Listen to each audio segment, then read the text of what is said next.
Assalamualaikum warahmatullahi wabarakatuh. Selamat pagi dan salam sejahtera untuk kita semua. Yang saya hormati Ibu Kepala Sekolah, yang saya hormati Bapak Ibu Guru, syukur alhamdulillah hari ini kita warga SMP Negeri 4 bisa melakukan rutinitas rapat di hari Jumat. Baik, untuk agenda rapat hari ini, yang pertama pembukaan, yang kedua sambutan oleh kepala sekolah, yang ketiga penyampaian budaya positif sekolah dan kelas, sekaligus pembentukan komunitas praktisi sekolah. Yang keempat penutup. Baik, memasuki acara yang pertama, pembukaan. Pembukaan dilakukan dengan berdoa bersama. Baik, kepada Bapak Ibu Guru, mari sebelum kita memulai rapat,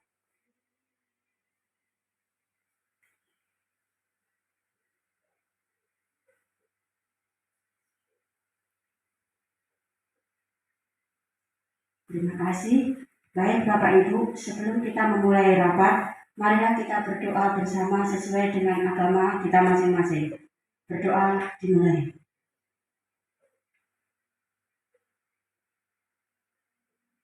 Cukup. Memasuki acara yang kedua, sambutan. Sambutan oleh kepala sekolah kepada Ibu Dorta Situmaya, waktu dan tempat dipersilakan.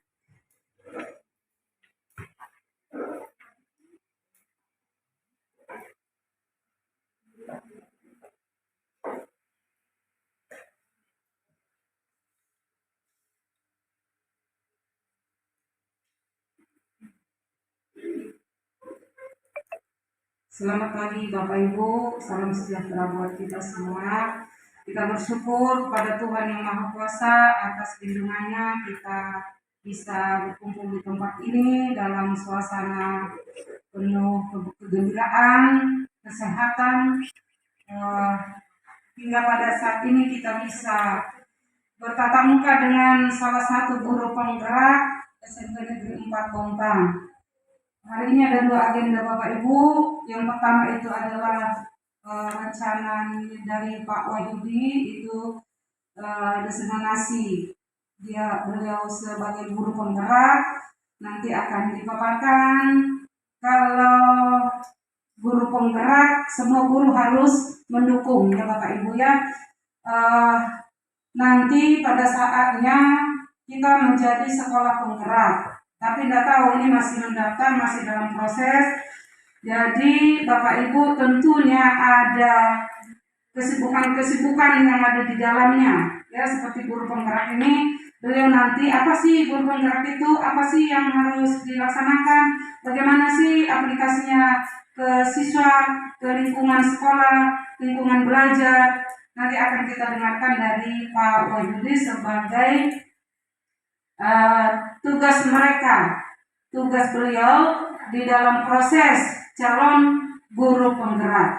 Calon guru penggerak ini Bapak Ibu sudah dimulai, ini angkatan ke berapa ya Pak Wah? Sudah angkatan ketiga Bapak Ibu. Tapi minat untuk ke sana masih minim. Ya, mungkin kurangnya informasi atau bagaimana. Namun Bapak Ibu ke depan semuanya dihimbau menjadi guru penggerak.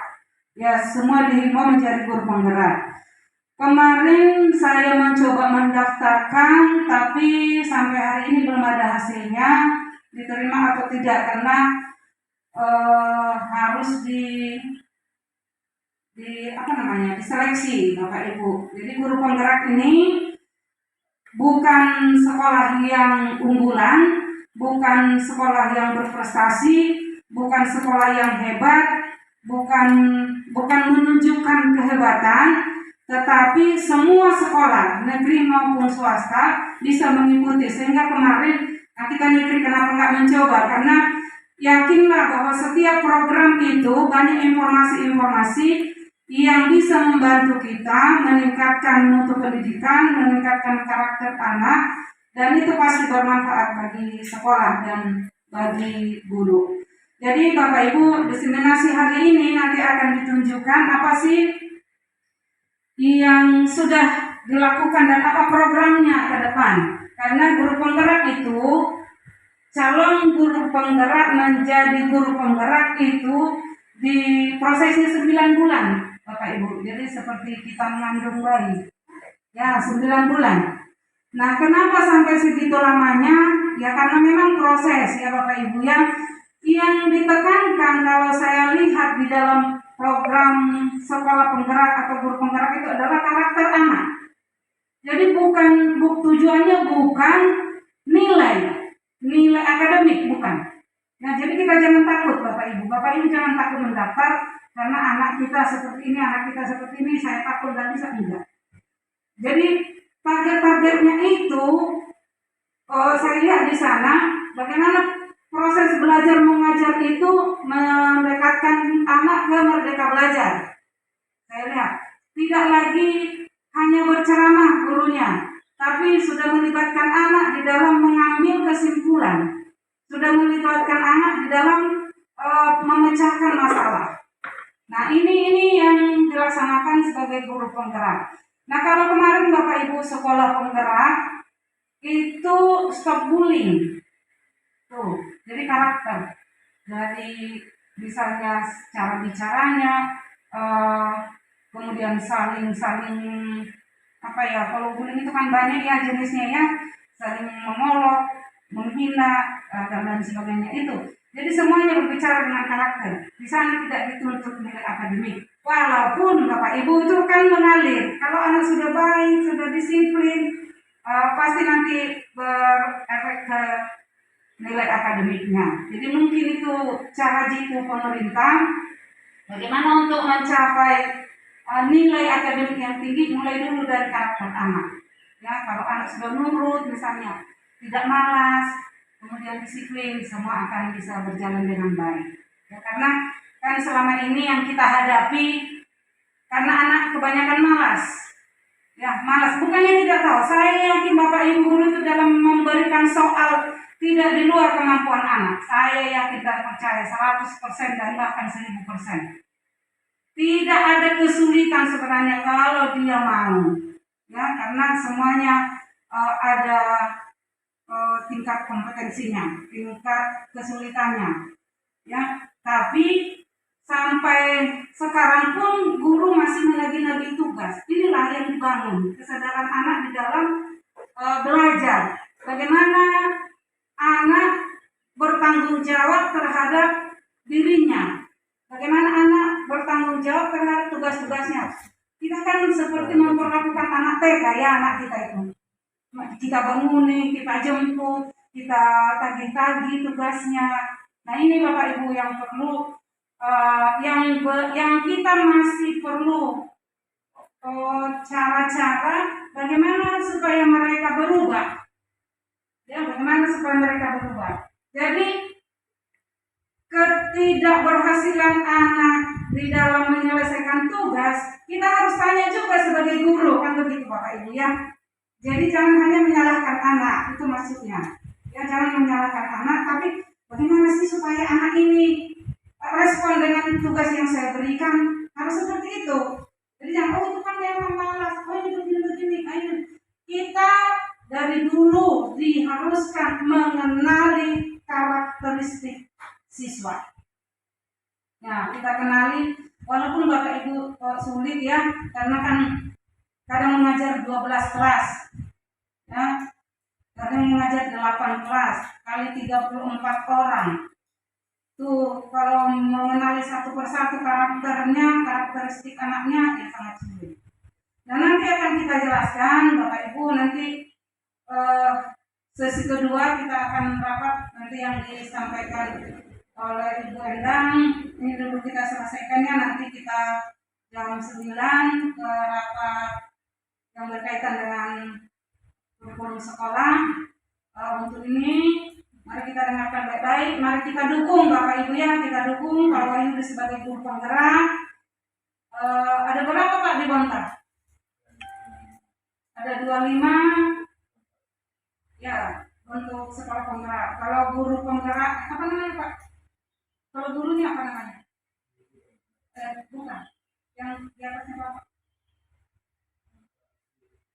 DPP.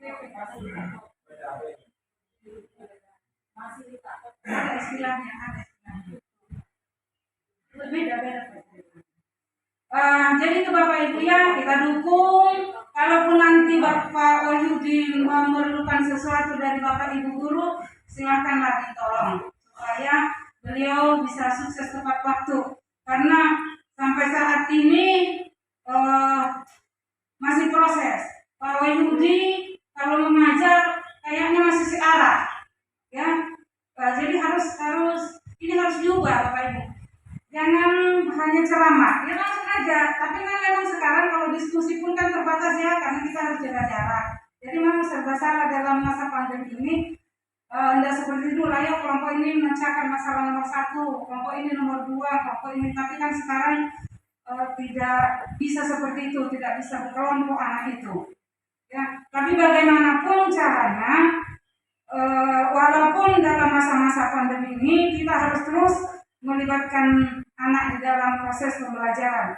Capek Bapak Ibu kalau hanya kita berceramah. Jadi biarkan anak berceramah di kelas, saling berbagi pengalaman, karena anak itu lebih gampang nangkapnya dari teman daripada gurunya, karena bahasanya mungkin sama ya. Jadi kadang-kadang tutor sebaya itu sangat membantu anak.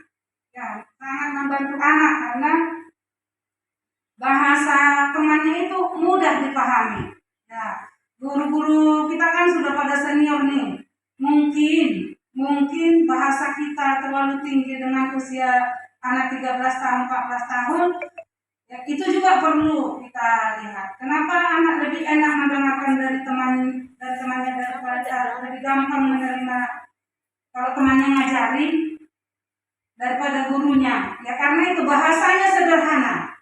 Ya bahasanya, kalau guru mungkin masih diajar oleh Pak Wahyudi.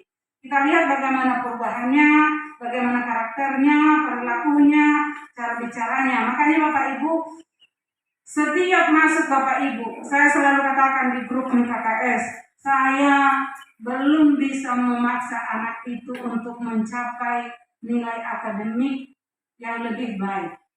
Saya masih fokus kepada pengembalian karakter mereka sebelum pandemi. Sekarang kita masuk di kelas saja masih ada temannya yang belum dikenal. Saya sudah beberapa kali masuk di kelas, masih ada yang belum kenal namanya. Jadi itu Bapak Ibu ya, kita bina terus.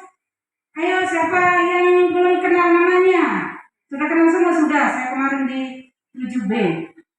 Coba sebutkan namanya sambil bercanda. Terus saya bilang, kamu belum kenal ini belum?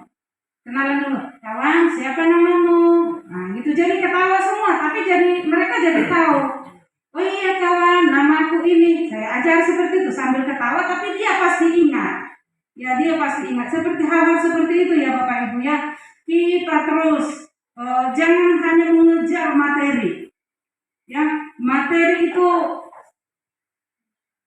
sudah diberikan kita kebebasan sekarang dengan kurikulum yang bisa kita atur. Jadi Bapak Ibu, silabus yang ada, hilangkan beberapa bagian tidak masalah. Ya, hilangkan. Yang penting mana yang Bapak ajarkan itulah yang diujikan. Jangan diajarkan halaman 67, diujikan halaman 65, nggak nyambung. Ya, jadi Bapak Ibu dalam membuat RPP pun begitu. Jangan silabus yang kurikulum 2013 yang sebelum masa pandemi cantumkan juga enggak. Dirombak itu Bapak Ibu ya. Apa yang diajarkan kan tidak mungkin tercapai. Tidak mungkin. Kita dari 24 jam mengajar hanya 2 jam misalnya, itu enggak mungkin tercapai. Jadi pintar-pintarlah dalam merubah-rubah istilahnya. Merombak silabus itu ya Bapak Ibu ya. Gak usah semua diajarkan. Kita fokus dulu pada pembentukan karakter anak. Bapak Ibu 2 tahun, 1,5 tahun di sekolah, di rumah belajar, sungguh mereka itu sangat sebenarnya tertekan masuk ke sekolah. Ya tertekan karena tidak terbiasa melihat temannya malu-malu. Untung masih ada temannya. Kita buka masker aja dia malu. Ya, jadi itu yang perlu dulu kita kembalikan. Disiplin, tata tertib. Saya mengapresiasi kesiswaan yang sudah memeriksa ke kelas-kelas. Itu sudah mengajari mereka. Oh, ini seperti ini tuh anak sekolah. Rambut sudah mulai, bayangkan Bapak Ibu baru masuk dulu rambutnya, semuanya begitu. Ya, kita kan karena di rumah tidak punya aturan, tidak diwajibkan untuk potong rambut. Orang tuanya juga tidak didengar. Jadi Bapak Ibu yang mari kita dukung. Pak Wahyudi juga harus sering-sering berkomunikasi dengan guru untuk berbagi ilmunya. Begini loh, supaya nanti kalau misalkan teman-teman yang mau ikut, kan nanti setiap tahun ada. Dan bahkan nanti Bapak Ibu untuk calon kepala sekolah dan calon pengawas tidak perlu lagi pelatihan kalau sudah memiliki sertifikat guru penggerak. Jadi itu langsung aja, nggak ada lagi nanti pelatihan calon kepala sekolah dan calon pengawas. Sudah otomatis nanti siapa yang memiliki sertifikat guru penggerak sudah bisa diangkat jadi kepala sekolah dan sudah bisa jadi pengawas. Jadi kalau misalkan ada nanti pendaftaran guru penggerak, nanti ke saya Pak Wahyudi ya. Ini kemarin kayaknya saya juga nggak woro-woro, nggak tahu Pak Wahyudi tahun 2020 ya awal Pak pendaftarnya. Agak lama sih, prosesnya lama Bapak Ibu. Prosesnya lama. Jadi nggak usah takut Bapak Ibu. Untuk guru penggerak itu nggak ditanya kompetensinya apa enggak, ya. Tapi yang ditanya, yang kamu lakukan saat mengajar apa? Ya kan membuka, menyampaikan materi. Ini yang dijelaskan. Kalau misalkan undang-undang sekian menurut tentang SKL apa enggak ada. Jadi beda dengan ujian sertifikasi. Ya Bapak Ibu, yang sertifikasi juga nanti kalau sudah guru penggerak nggak perlu lagi PPDB. Ya, untuk apa namanya? PPG ya. Nah, nggak perlu lagi kalau sudah itu sudah otomatis nanti bisa mengusulkan sertifikasi. Ya Bapak Ibu ya, jadi yang belum bisa langsung ikut guru penggerak ya. Ditanya-tanya nanti Pak Wahyudi yang sudah pengalaman apa yang harus dilakukan dan seperti apa di dalam guru penggerak itu. Ya demikian ya Bapak Ibu, kurang lebihnya saya mohon maaf. Saya akhiri. Selamat pagi, selamat kita melaksanakan aktivitas kita hari ini. Terima kasih.